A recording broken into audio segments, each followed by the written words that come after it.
Hey YouTube, what's going on? Thank you for tuning in to Cyber Unboxed। और आज हम बात करने जा रहे हैं Xiaomi का Mi 11 Lite कि क्या ये 45,000 रुपीज़ के अंडर का बेस्ट फ़ोन है इस वक्त या नहीं। So let's get started।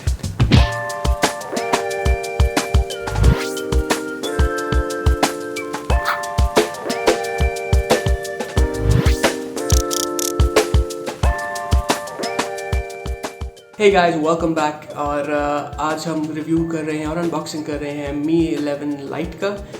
Basically Xiaomi की जो फ्लैगशिप Mi 11 डिवाइस है उसका लाइट वर्जन है, और जो मेरे दोस्त बजट डिवाइसेस को देखना चाह रहे हैं, ख़रीदना चाह रहे हैं, उनके लिए एक मस्ट वॉच वीडियो है। अनबॉक्सिंग स्टार्ट करने से पहले अगर आप ये डिवाइस ख़रीदना चाहते हैं या आप कोई और भी डिवाइस ख़रीदना चाहते हैं तो you are more than welcome to look into the links in description. उसके अंदर मोबाइल घर का आपको लिंक्स दिए जाएंगे, फेसबुक के उनके एड्रेसेस, उनके phone number, WhatsApp numbers etcetera. वहाँ से आपको बहुत अच्छी डील्स मिल सकती हैं अगर आप ये कोड यूज़ करें cyber21। So without further ado let's begin the unboxing. So like many other Xiaomi phones, ये भी एक बहुत ही सिमिलर अनबॉक्सिंग एक्सपीरियंस होगा। मेरे पास जो डिवाइस है वो एक 6 GB रैम और 128 GB स्टोरेज के साथ है। इसमें 8 GB भी अवेलेबल है, और मेरे पास जो कलर है वो एक बबल गम ब्लू का कलर है। जैसे ही हम बॉक्स खोलेंगे एज़ यूजुअल आपको नज़र आएगा एक सिम इजेक्शन टूल और आपके पेपर्स, आपके वारंटीज़। आपको उसके अलावा उसके नीचे आपको नज़र आएगा आपकी डिवाइस जो कि प्लास्टिकली रैप्ड है। डिवाइस को हम अनरैप करते हैं और उसके बाद हमें नीचे मिलेंगे इसके एक 33 वाट चार्जर और एक USB-C चार्जिंग केबल। अब मज़े की चीज़ इसमें जो ये है कि आपको एक 3 ईयर वारंटी भी मिलती है, और वो भी Xiaomi की तरफ से। सो अगर आपके फ़ोन में कोई भी ख़राबी आती है आप Xiaomi से डायरेक्टली ठीक करवा सकते हैं।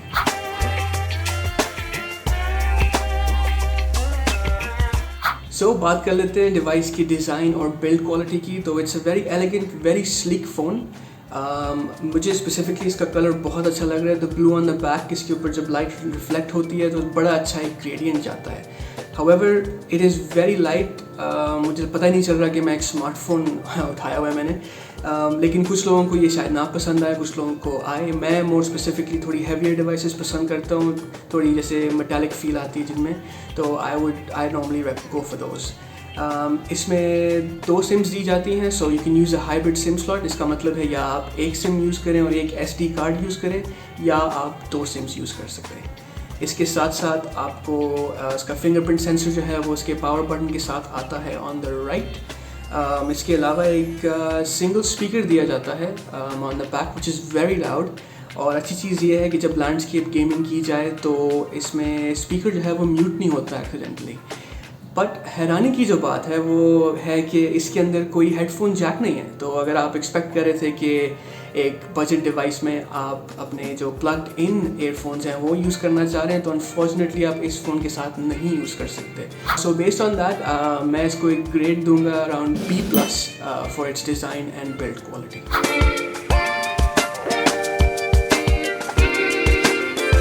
तो अब बात कर लेते हैं इस फ़ोन की डिस्प्ले की। तो this is a 6.55 inch AMOLED display with HDR10, जिसका मतलब है you're getting about 1 billion colors on your screen।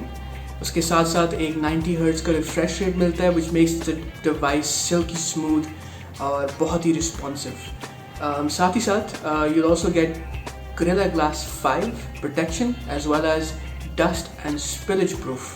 तो ये डिवाइस काफ़ी सिक्योर है for its price tag, and based on that and the AMOLED I would give it a rating of B+। ज़्यादा दे देता अगर ये सुपर AMOLED होती, जो कि नहीं है। प्लस 120 हर्ट्ज़ आजकल बहुत कॉमन है, और इस प्राइस रेंज से थोड़ा नीचे भी आपको 120 हर्ट्ज़ का डिस्प्ले मिल जाता है। तो यहाँ पे इन्होंने पैसे बचाने की कोशिश की है इस पे, तो बेस्ड ऑन दैट B+ ही दूंगा सिर्फ डिस्प्ले के ऊपर। तो बात करते हैं परफॉर्मेंस की, which is my favourite topic. And मेरे नज़दीक ये बहुत इंपॉर्टेंट कैटेगरी है, क्योंकि एक फ़ोन को बना भी सकती है और बिगाड़ भी सकती है। इन दिस केस हमें 6 GB ऑफ रैम मिल रही है विद ऑक्टा-कोर प्रोसेसर्स, वो भी क्रायो CPUs के साथ, और चिपसेट यूज़ किया गया है स्नैपड्रैगन का 732G। अब ये जो चिपसेट है ये रैंक 43rd है दुनिया में, which is not bad for a mid range phone. लेकिन क्या Xiaomi को मूव कर जाना चाहिए मी के टेक डायमेंसिटी के ऊपर, जो कि इसके बाकी कंपेरेटर्स भी कर रहे हैं, या नहीं? ये अगेन एक ऐसी लंबी डिबेट है जो हम किसी फ्यूचर वीडियो में ज़रूर डिस्कस करेंगे।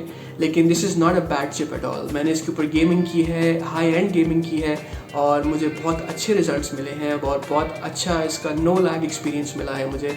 एंड बेस्ड ऑन दैट मैं इसके जो परफॉर्मेंस है उसको B+ दूंगा again for its very good performance.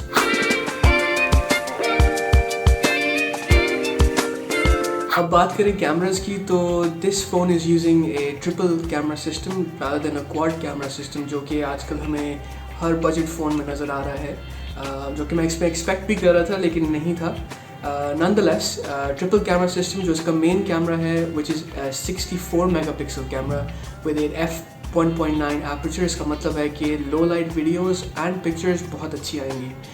हमें एक अल्ट्रा वाइड लेंस भी दिया जाता है at 8 megapixels and a macro lens at 5 megapixels. Now बेहतर होता कि अगर हमें डेप्थ सेंसर मिल जाता ऑन इट्स ओन बजाय कि सॉफ्टवेयर के अंदर, ताकि जो पोर्ट्रेट पिक्चर्स हैं वो बेहतर आती। बेशक मैक्रो लेंस को अमिट कर देते, क्योंकि I am sure not a lot of people use macro lenses. अगर आप कर रहे हैं तो please do feel free to comment, I will shout you out in the next video.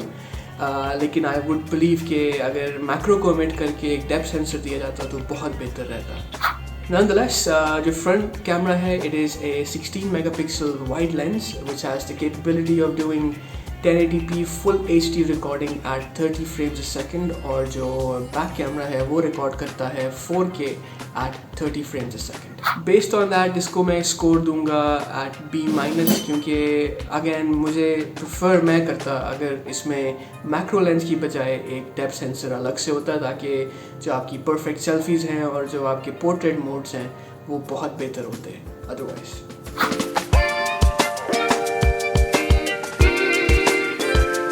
Okay, charging capabilities और बैटरी लाइफ की बात की जाए तो this phone has a small battery which is a 4250 milli amp hours, जबकि mid range phones में और इससे कम प्राइस के फ़ोन्स में मिनिमम 5000 मिली एम्प आवर्स और उससे थोड़ी सी ज़्यादा भी मिल जाती है। लेकिन अच्छी चीज़ उसमें यह है कि आपको बॉक्स के साथ 33 वॉट चार्जर मिलता है, जो कि बहुत जल्दी इसको चार्ज भी कर देता है। लेकिन डाउन साइड्स ये है कि जब मैंने गेमिंग की तो बहुत ही जल्दी इसकी बैटरी जो थी वो डिप्लीट होना शुरू हो गई। तो बेस्ड ऑन दैट इस कैटेगरी में मैं इसको C- दूंगा, क्योंकि इस प्राइस में आई वुड एक्सपेक्ट कि थोड़ी ज़्यादा बैटरी होती in terms of milli amp hours, लेकिन वो इसमें नहीं है।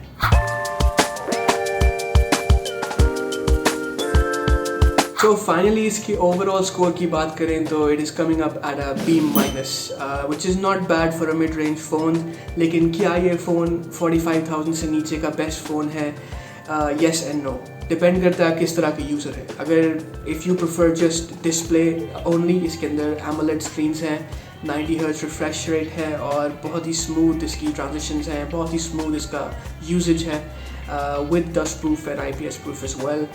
अगर आप सिर्फ ये चीज़ें देख रहे हैं तो yes this is a phone for you. लेकिन अगर आप मेरी पर्सनल ओपिनियन मांगे तो I would go for less priced Poco X3 Pro rather than this phone, क्योंकि that gives you a 120 Hz display refresh rate, as well as a bigger battery and better gaming performance, again if that's what your usage is. But for normal usage, for everyday cameras, everyday capturing of videos etc, अगर ये आपको usage है then go for this device. Again, best deals are available in the links in description. Don't forget to check out Mobile Ghar. So ये था आज का review. Thank you so much for staying till the end. अगर आपको पसंद आया please like and share with your friends. अगर आप कोई और फ़ोन रिव्यू करवाना चाहते हैं please comment and I will be able to do those for you. कोई और आपके ज़हन में आती हैं चीज़ें, it's not just mobile phones, tablets, laptops, computers etcetera, softwares के ऊपर बात करनी है, will talk about all of that. Future videos planned हैं, सो स्टे ट्यून्ड। अगर आपके पास कोई सजेशंस हैं please feel free to comment and I'll respond to them. Thank you so much for staying with me. I'll now see you in the next videos. Take care. Allah Hafiz.